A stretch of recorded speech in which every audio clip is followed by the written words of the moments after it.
L'objectif de cette vidéo, c'est de vous présenter le projet qui nous guidera étape par étape vers l'apprentissage de notre programme. Alors, c'est un projet d'implantation de SAP dans un groupe d'entreprises. Le groupe, c'est Technova, dont l'abrégé, c'est TNG Group. Alors, vous verrez que c'est un groupe qui a deux entreprises qui exercent en France et au Cameroun. Alors, pourquoi est-ce que nous avons choisi ces deux pays? Parce que en France, il y a un standard SAP dont nous pourrons créer en utilisant les standards fournis. Et ensuite, au Cameroun, il n'y a pas de standard SAP. Pour le Cameroun, il n'y a pas de standard SAP. Ça veut dire que nous allons ici faire une création à partir de zéro. Donc, ce cas nous permettra de mieux comprendre vraiment comment est-ce que SAP doit être configuré pour une utilisation efficiente. Alors, donc, dans le cadre de ce projet, vous faites partie d'une équipe qui a été sollicitée par le groupe parce que celui-ci rencontre des difficultés.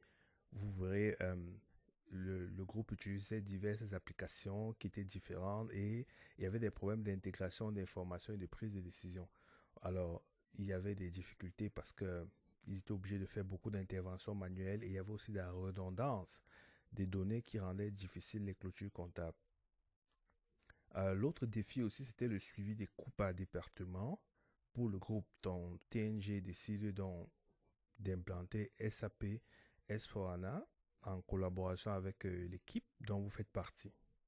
Alors, le projet est donc détaillé par différents objectifs. On a par exemple ici les informations relatives à la société, on a les domaines de contrôle de crédit, on a les domaines d'activité, comment est-ce que sont organisés les espaces fonctions, il y a des segments à créer, on peut voir des segments à créer, il y a des plans de compte à créer. On vous donne des détails parce que n'oubliez pas que vous faites partie de l'équipe d'implantation. Donc, on vous fournit par exemple les détails concernant un certain nombre de choses. Ici, c'est les plans de compte. Là, on a les variantes de statut de zone. On vous donne toutes les variantes qu'il faut créer. On a les variantes d'exercice comptable. On a les variantes des périodes de comptabilisation. On vous dit, OK, euh, quelle est, euh, quelles sont les variantes d'exercice à utiliser.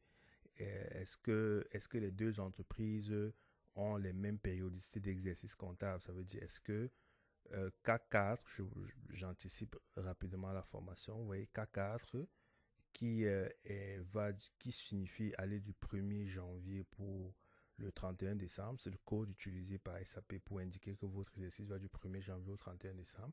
Et on a V3 qui, quant à lui, est le code pour dire on va d'avril à mars. Donc, on a plusieurs éléments comme cela. On a les périmètres analytiques à configurer par rapport à notre partie contrôle de gestion. On a des détails sur les centres de profit, les centres de coûts, d'autres détails de périmètre analytique ici.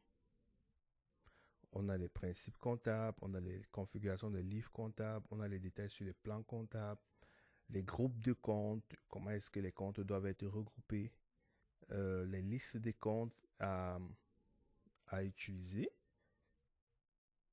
Parce qu'il faut savoir, vous le verrez par la suite, il y a des opérations, donc il faut connaître quels sont les plans et les comptes à utiliser pour ces opérations-là.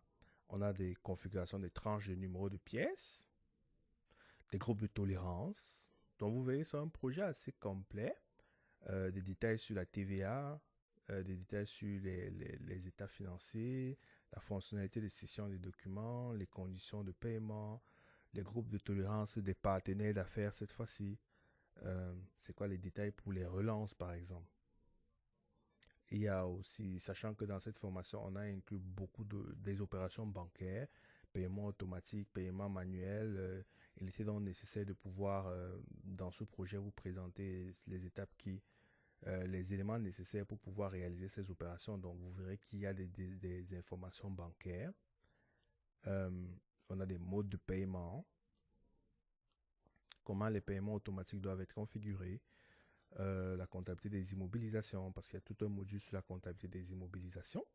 Oui. On a des détails. comment est-ce que les partenaires d'affaires doivent être configurés. Voilà les détails clients, fournisseurs. On a une liste de partenaires d'affaires qu'il faudra créer. Oui, on en a plusieurs. Ça nous permet de vraiment pratiquer. On a plusieurs partenaires d'affaires. Et on a ici la comptabilisation des opérations. Et ici,